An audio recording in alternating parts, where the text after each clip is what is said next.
For all of us, it's about predicting where the consumer is going and getting half of it right. One of the things we want to do is create ads that don't suck. Embracing change creates great possibility. I'm Alan Hart, and this is Marketing Today.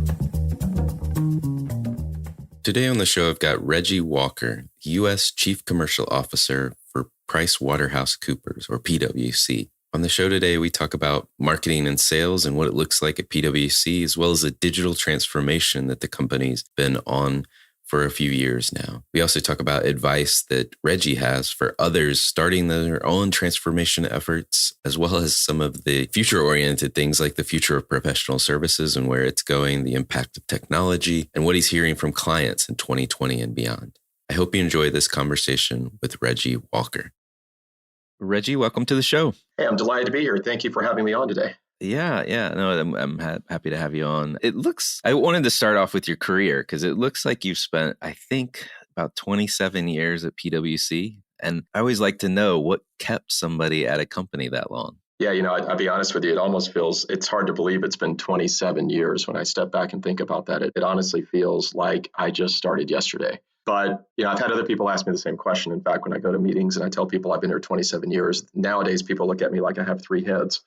It's a great organization, and it's great in the sense that when you work for a company like PwC, where we're on the front line of business and we're on the front line of the trends that are coming, and we have to remain ourselves up on all of those trends. And that's a lot of fun because we don't have the luxury of falling behind because our business is helping our clients take advantage of the trends that are coming if it's on the consulting side, or we need to stay on top of current business issues in other parts of our business in order for us to be very effective, whether it's in our audit business or in our tax business. So it's an amazing place in that you're always constantly learning, and you're always constantly learning something new, no matter what part of our business that you sit in.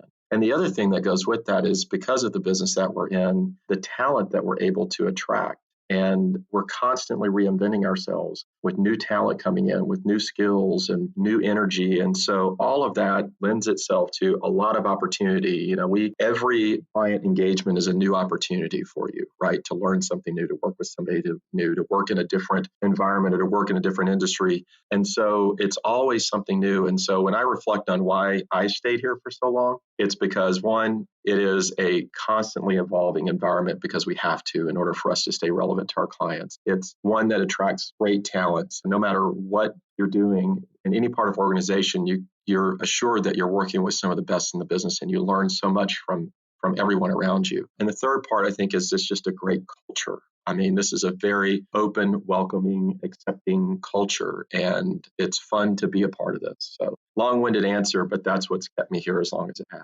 No, that's great. I'm assuming that you started off as a consultant or an accountant in practice working on client business. Is that right? That's right. I actually started in our audit business. My actual undergraduate degree is in accounting. And so I, like many people, started in the audit business. Got it. Okay. And as you progress through a professional services firm, I think there's probably these trigger moments, right, where you go from doing the work to leading the work to selling the work. Were there any kind of pivotal mentors through that history of your career track? Yeah, many of them. And I would say there's been multiple pivot points and then multiple people who were instrumental in those points as I've gone along my career. So whether it was making the decision to move away from our core audit practice and leverage the financial skills that I developed to moving into, at that time, systems consulting and doing more IT consulting because it was something I'd always been interested in coming out of college. But now I had a strong financial background and married it up with that to, then taking that and making the decision to go back to graduate school and then hone those skills and move further on. There's always been like those multiple pivot points that I've been able to make. There's always been somebody along the way that has been mentoring me and guiding me to help me make the most informed decisions that I can make. Well, tell me about the role now as Chief Commercial Officer for the U.S. What does that mean? What does that include? Yeah, so when we were looking at, and it's been about 3.5 years that I've been in this role, coming up on 4 years. And when I came on the leadership team, we were looking at how do we best organize some of our functions to really, one, provide the most support, the best support to the business that we could. And then also with that in mind, how do we, at least in this role, continue to help our partners grow the firm? And so we looked at it and we decided to pull together our sales organization, our marketing organization, our external communications or public relations organization, and we also have a creative agency, and pull all of those together underneath one umbrella. And you can really think of it as this is the enabling organization whose job it is to help our firm grow. So whether it's through our activities that we've got in our sales organization and the sales capacity and support we provide to our teams, to our marketing organization and what we do to create the marketing activities that help us to enhance the brand and create demand in the marketplace for the things that we do, all the way to the very important role now that external communications is playing in the previous two things I mentioned, but also in protecting our brand when we think about crises. And so that's the scope of the role and why we decided to bring it all together, because all of those are related to helping us grow and protect our brand. Got it. I'm just curious, I'm not sure your exact role before you took over this role in the last 3 or so years. What was that transition like? It sounds like a new function, basically, bringing all these groups together.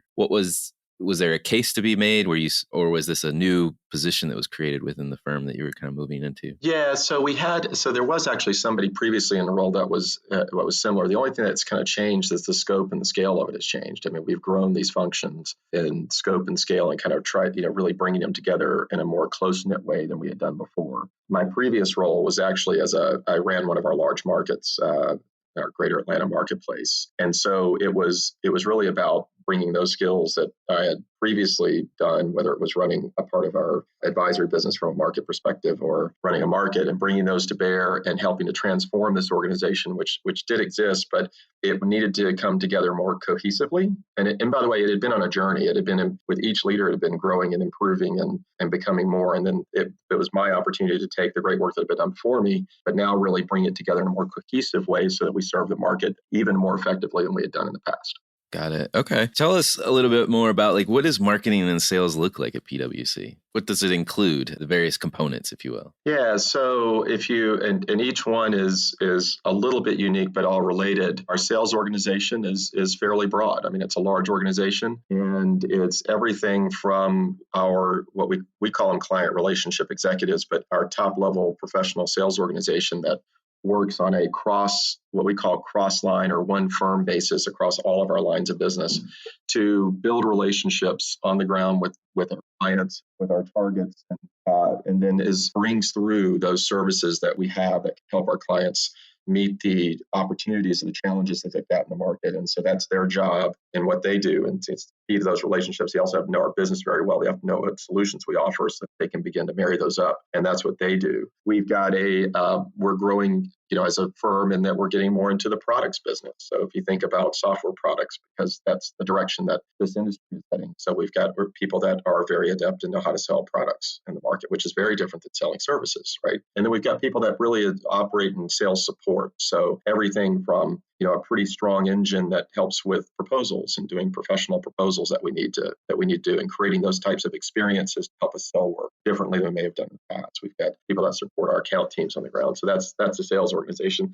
Our marketing organization is just as diverse. And you can think about marketing, and we do it in multiple ways, whether it's what we call geo-marketing events or experiences on the ground that we create for our clients in a geography, or our sector level marketing, because in our industry, sector knowledge and expertise is incredibly important. And so what are we doing in terms of helping to target those sectors and those industry groups to our lines of business and the marketing that we must do along our lines of business? So definitely multifaceted. And of course, our communications organization really mirrors all that, because it is the organization that helps us to communicate very effectively externally and takes me the messages we create or that we need to create to help us from a firm in terms of growth. And so they're organized very similarly. So it's really organized along our business, which is geography and sector and line of business. And we support all of those. And we try to do it in a way so that when we get down to the most important unit, which is at our clients, it all comes across very, very seamlessly. So you don't see the duck paddling beneath the water. What you see is a very cohesive seamless organization that comes together at the client side. Yeah, there's a lot of moving parts for sure. And it sounds like your business has gotten even more complex with like you said, the addition of products and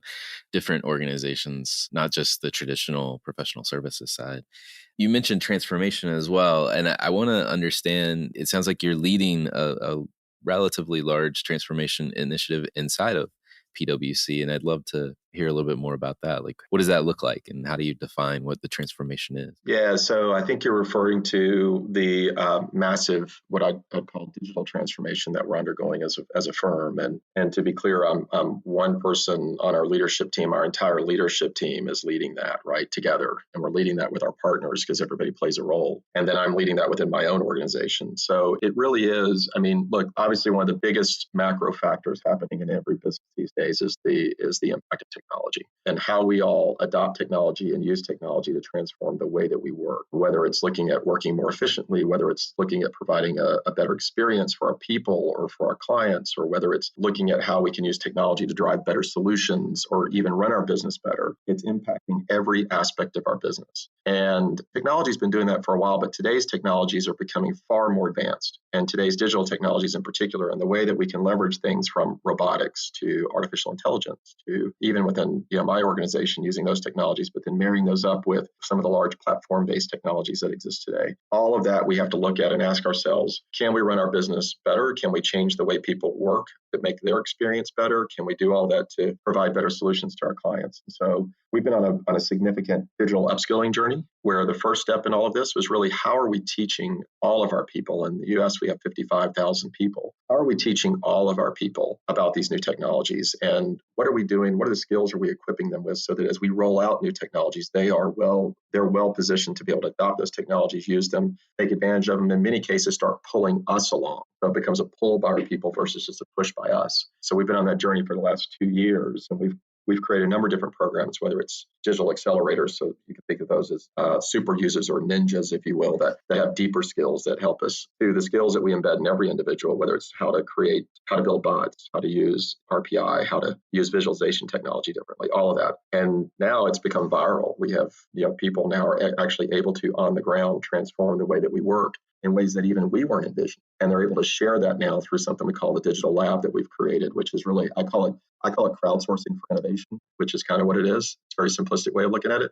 But because we've equipped people with all these skills, they now can transform the way that we work. And now we don't have to know. The people best equipped to do that are the people on the ground and the people on the front line that know where the inefficiencies lie, that know where we could work differently. And by giving them the skills and capabilities and the runway to do that, we're transforming this organization. And it's amazing to watch it happen.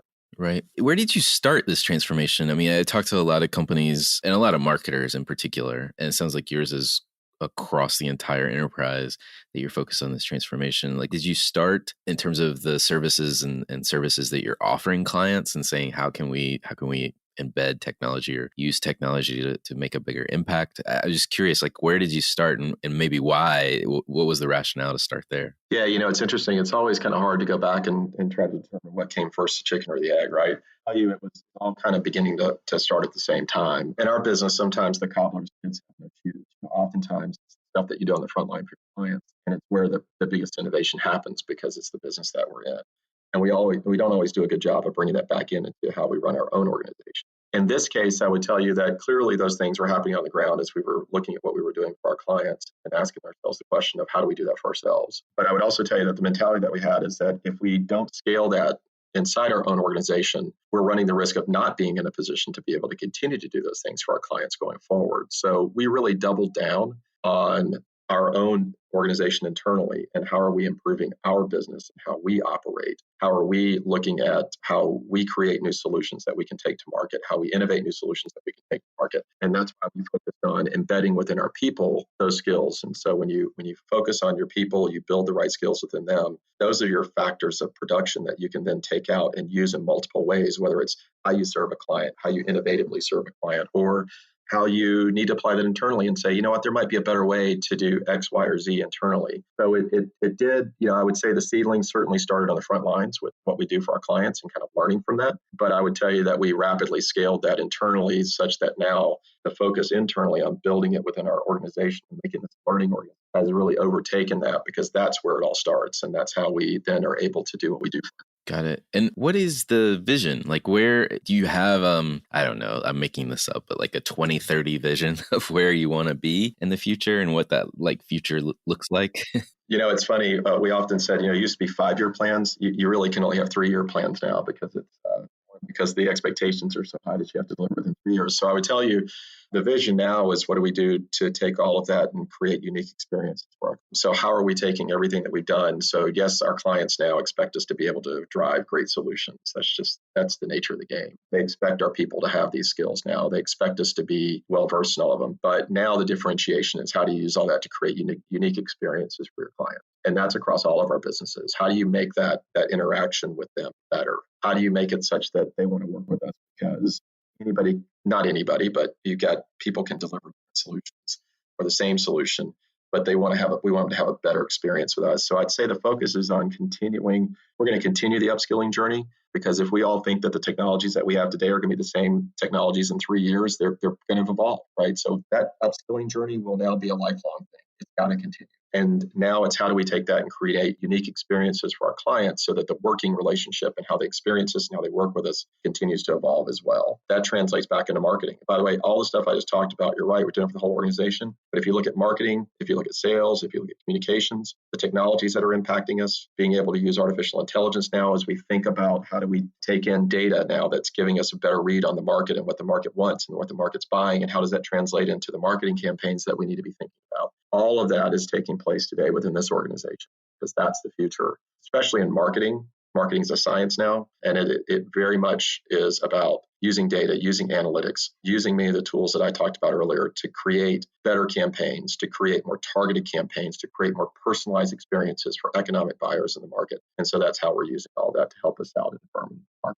There's a ton of marketers, in particular is our primary audience, that are trying to lead some sort of transformation, whether it's a digital transformation or some sort of other initiative. I'm just curious if there's any advice that you'd give, peers and other companies that are working on this type of large scale change effort. Yeah. So first and foremost, you've got to be very, very clear about what it is you're trying to accomplish. And you can't just use technology for technology's sake. Like, at the end of the day, you have to sit back and define what is it that you're trying to accomplish. And you have to use technology in a way that's going to get you there. It sounds obvious, but having also been in the business of helping companies through these transformations, it doesn't always happen. You've got to be very, very clear with people about what you expect. Like, what's their role going to be in the change, what you expect them to do, and how they can contribute to the success of the organization. And then you've got to train them. You've got to take the adequate time to train them on the skill, on the technologies and the new skills you want them to learn, and not just expect it to happen. We just finished. We had what we called a marketing evolution conference. We brought together all of our marketers, and we're rolling out a new marketing automation technology that they're going to have to learn. And we took that opportunity to teach them through that process of how to do campaigns better. How do they create personalized experience for clients better? How do they actually use data now to better inform the stakeholders that they have from a business perspective on decisions that those stakeholders need to make to better position their business in the market? How do they use data to help them do that? And so it really starts with, one, providing that end game. What is it we're trying to accomplish? In our instance, is we're trying to grow our brand, and we're trying to grow our business. We're trying to educate the market on things that we're doing today that we had never done before. And so they think of PwC one way, but we want them to think of them another way.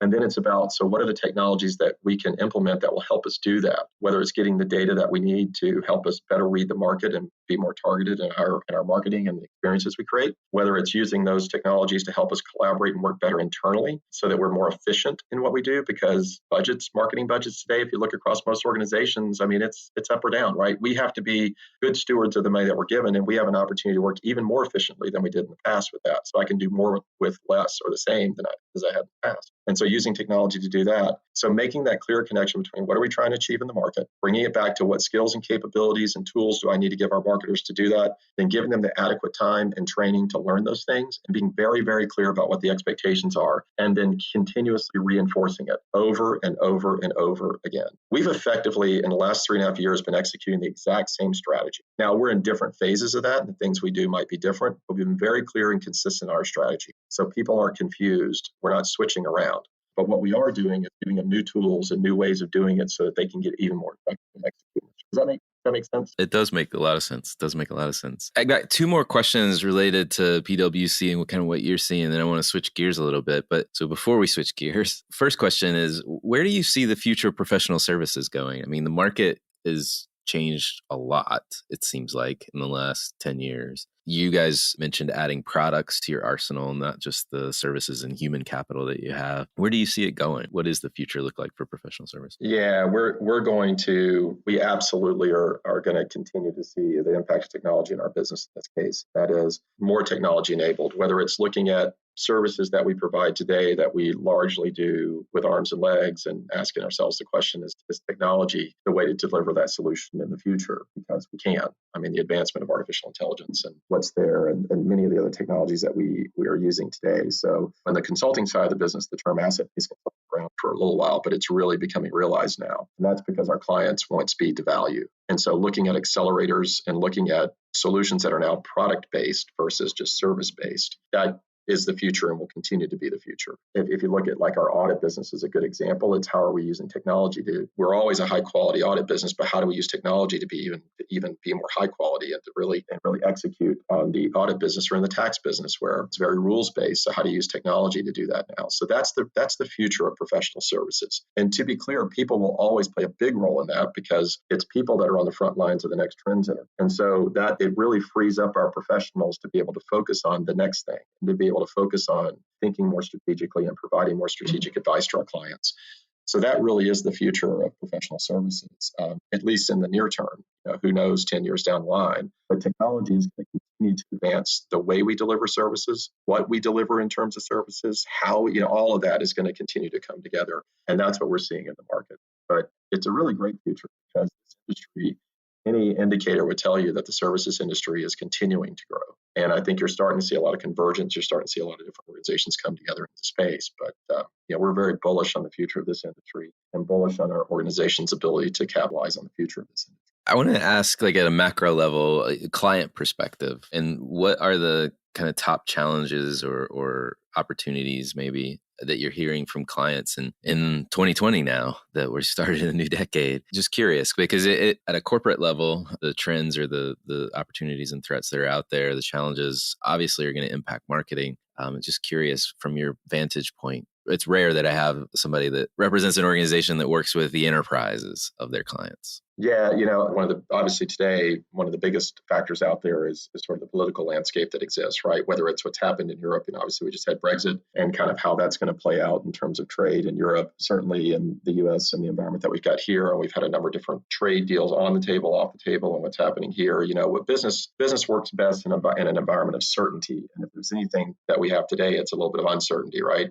So I think that's one of the biggest near-term challenges that I think CEOs and boards have to deal with is how do you navigate in a world today where you've got all of this change occurring from a political landscape and what's happening there. I would also tell you, we talked a lot about the impact of technology on us, and that clearly is out there as well. I mean, it is disrupting business left, right, and center, and it's causing industries to begin colliding in many respects. And so you see that as another factor that companies are having to work with. It's how do we use technology differently? How do we look at it as a competitive threat if other companies are using it more effectively than we are? And the pace of business has certainly changed. I mean, it's a dramatic, I would call it an acceleration of business, but also a complexity in business that exists that I think navigating that complexity is something that a lot of companies are working to do. One of the biggest things that we see companies struggling with is how do you drive change at scale? We talk to a lot of companies about that because, as we just talked about, we're driving our own change at scale. And so it's how do you drive change at scale? Because if you got to react to these external factors and you need to get everybody moving forward in the same direction. And I think that's a challenge for many organizations. So it is something that we're working on a lot. And I'll tell you, the climate is definitely playing in now. There's no doubt that this is now front and center in boardrooms and its impact on business. And depending upon what industry you're in, it's certainly, I think, impacting all industries today. And I know it's top of mind of many of our clients, it's top of mind of us, not only in terms of what we need to do as an organization to look at our footprint and what we can do better, but also in terms of what it might mean for business going forward, the new risks that it introduces. And that's a big conversation that we're seeing a lot of as well. Yeah, I mean, just listening to you talk, I mean, the ability to capture and act on an insight and with agility and speed is at a a paramount, it seems. And these structural or competitive moats that large companies have had over the years, they don't exist anymore, largely. There's some obviously still out there, but it's a different world for sure. Yeah, it is. I mean, you do have to stay. Look, I'll tell you, the risk we all run is jumping around, overreacting to an indicator, right? That's the risk we all run. I mentioned to you that the strategy that we're executing is the same strategy that we've been executing for the last 3.5 years, that we constantly evaluate. Now, the tactics that we use to execute against it might change as we learn, as we grow as an organization. But your risk we all run is overreacting to something when you really have to make sure you're focused on those trends that really are going to be long lasting. And it's hard, but there's still plenty of things out there that give you the indicators that you need. And by the way, there's a lot of past history. It's not that we haven't seen some of this stuff in the past. It's just that it's happening at a much more rapid than ever has before. I'm at a meeting today, and a person used this phrase, which I really am thinking about deeply today, and I think it relates to this conversation. And I think they said it in the context of a lot of times how Japanese firms look at business, and this notion of go slow to go fast. And what they mean, I think what he was implying in the comment is making sure that you have your strategy set, making sure you know where you're going, and making a decision and then not looking back. Like that is where you're going. You will get there, go.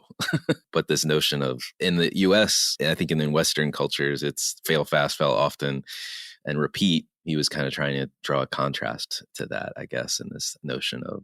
it's something our chairman, Tim Ryan, consistently emphasizes with us is focus. I mean, it is, once we've set a direction and we've landed on a course of action, it's how do we keep everybody focused on that? And as leaders, that's challenging, especially when I say what we did earlier, which is we're giving people a lot of tools, and we want to encourage them to be innovative, and we want to encourage them to use those tools to help us better our business. But we also want them to do that in line with where we want to go and the actions that we need to take. And I think that as leaders, you're right.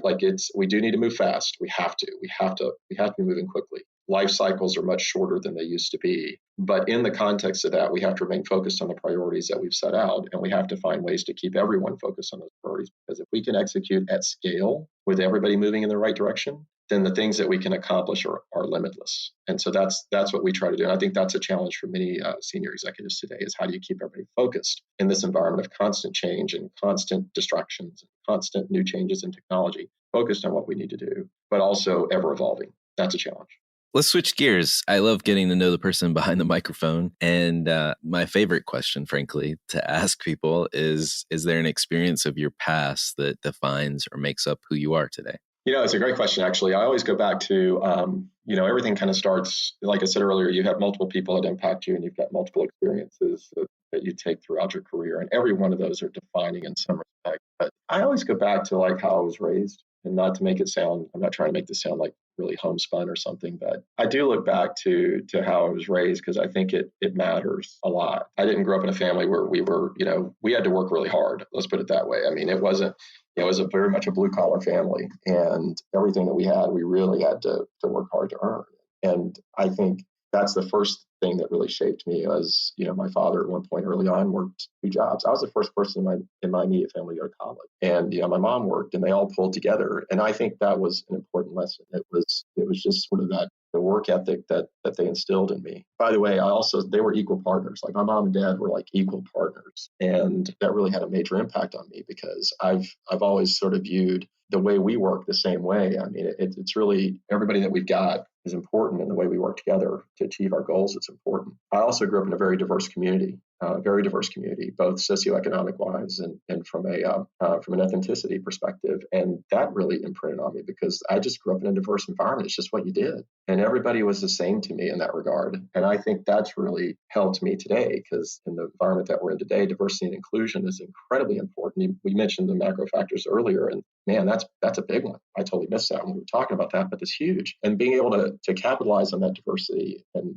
be able to, I think we're a far better organization because we are diverse. So that really imprinted on me. So all of those things together helped make me who I am today. And I always joke, I don't mean this in a bad way, but I always joke, when you're kind of growing up, you kind of run away from where you came from in a way. You always want to go out because you want to create your own way. But I find myself more and more over the years running back to where I came from, because what I'm finding is it's that experience that really has equipped me well today, whether it was having to work hard to get through school and work my way through school, whether it was growing up in an environment where I saw all things. I mean, there wasn't anything that I wasn't exposed to growing up and seeing it, living in a home that was very loving, but we all had to work incredibly hard, and to still have that close-knit family today is great. So all those things kind of shaped who I am today and prepared me to be, I think, it prepared me to be able to really serve this organization well. What advice would you give to your younger self, that person just starting out, if you will? Yeah, it's funny. It's a question because I was mentoring someone yesterday, and I was telling this person the same thing.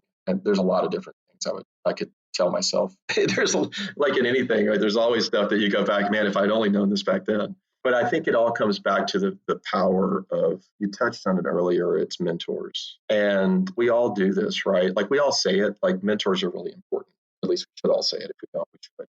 Mentors and coaches and, your colleagues and people that not only you work for, but actually work for you can all be very powerful in terms of their coaching and advice. And my advice would be, don't forget that, like be very open to that always, and be more actively seek that out even more, because I found myself at times where we get really busy, right? And we're operating on periods of stress, and those periods of stress can last for a long time, like leading an organization, right? And you sometimes don't always spend as much time with those individuals or those groups of people as maybe you need. And maybe you're not always as open as you think you are to that advice. Advice I'd give myself is to always be open to that advice, and not just be open to the advice, but actively seek it out and leverage that, because it's so important. And again, I think we all say it, but I think if we're all being honest and we really look back, there have been plenty of times where we've kind of gone in our hole and maybe not leveraged it. No, that's great advice. Great advice. Two last questions for you, more marketing oriented, if you will. So I'm thinking that marketers or people that lead marketing functions and just business people in general are kind of students of what's going on around them, and curious if there's any brands or companies or causes that you follow or, you think other people should take notice of. Yeah. So, I won't mention specific brands just because of the business that we're in. And sometimes we don't like talking about specific brands, but it's always tough for folks that have clients. For sure. It is. It's why did you mention us in that, or why did you not mention us? Yeah, you have to be careful with that. But so I would tell you, there's first and foremost, I think there's certainly, if you look at the technology industry, I stay on top of what's happening and evolving in the technology industry, as it particularly around emerging technologies, because things that we might not be doing today and might not be doing in a couple of years, those things will eventually get here, and we really need to be paying attention to those trends. And, it's been a theme of what I've said, and I think that's especially true in marketing, right? How's that going to impact us from a marketing perspective? I love to look at many of the big brands, particularly in consumer products, because they're anything that's, even though we're a B2B brand, I will tell you the way that we have to approach our economic buyer is becoming more and more similar to the way that a large brand is having to approach an economic buyer, because mass advertising and things like that aren't as effective as they used to be. And I'm sure there'll be people that listen to this, oh, that's wrong. But the reality is more targeted. How you're targeting an end consumer and how you're creating more personalized experiences is what's really starting to win the day. And that's very true in our industry as well. So I'm always keenly interested in what other industries, particularly consumer products industries, are doing to target individual buyers, because there's a lot of noise out there. How do you get to them? How do you understand their behaviors, and how do you really understand their needs in a way that you can target them almost down to the individual level? And I'm really interested in that. And so looking at those industries. Societally, as I mentioned, I'm paying a lot of attention to the impact of climate and sustainability and where it's taking us, because I think that's going to impact, it already is impacting business. I think it is going to continue to impact business. And by the way, I just think it's really important, right? I mean, just the right thing to do. And I think we have to stay on top of those trends, because I think those are things that are going to, if you look at my kids' generation and what's coming up, I mean, they are much more in tune with this. That means they're also going to be very in tune with the decisions that they make in the future, whether it's buying a product or buying a service. And they're going to look at that, and they're going to expect all of us as organizations to be able to demonstrate what we're doing from a sustainability standpoint, what we're doing from a social standpoint. So the ESG space, really important. And I think we all need to be paying attention to that, because it's going to fundamentally shape those buyers.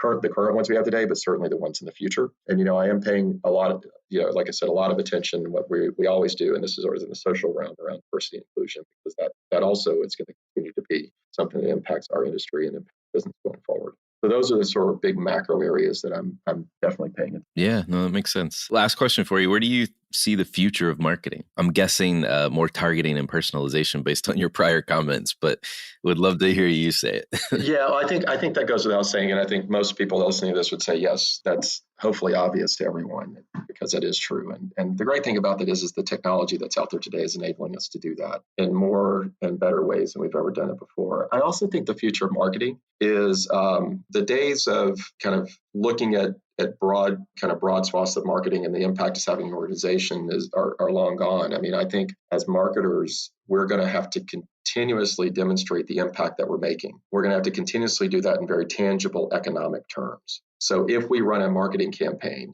how did it result in more sales? If we run a campaign on our brand, can you show us where it really is? What's the return on investment on that, on the spend that we're making, and how is it really impacting the brand positively? And the good news is that the technologies that we're now using, that ability to really track the effectiveness of the campaigns that we run and the activities that we engage in, it's better than it's ever been. So as marketers, we all are going to have to continue to get better at using that data. We're going to have to be much better at understanding the real economic impact that we're having. And we're going to have to use that information to help justify the asks that we have for budget around the things that we want to do. And I know that's been out there, but I think it's becoming even more of a focus nowadays because more and more people are beginning to understand it, and we've got a better ability to do it. So I think that's a trend in marketing that we're going to have to continue to, all of us are going to have to continue to get better and better and better at that. No, I agree. Well, Reggie, thanks so much for coming on the show. It's been fascinating. Yeah, no, thank you. I really appreciate it and appreciate the very thoughtful questions. Hi, it's Alan again. Marketing Today was created and produced by me. If you're new to Marketing Today, please feel free to write us a review on iTunes or your favorite listening platform. Don't forget to subscribe and tell your friends and colleagues about the show. I love to hear from listeners, and you can contact me at marketingtodaypodcast.com. There you'll also find complete show notes with links to anything we talk about on any episode. You can also search our archives. I'm Alan Hart, and this is Marketing Today.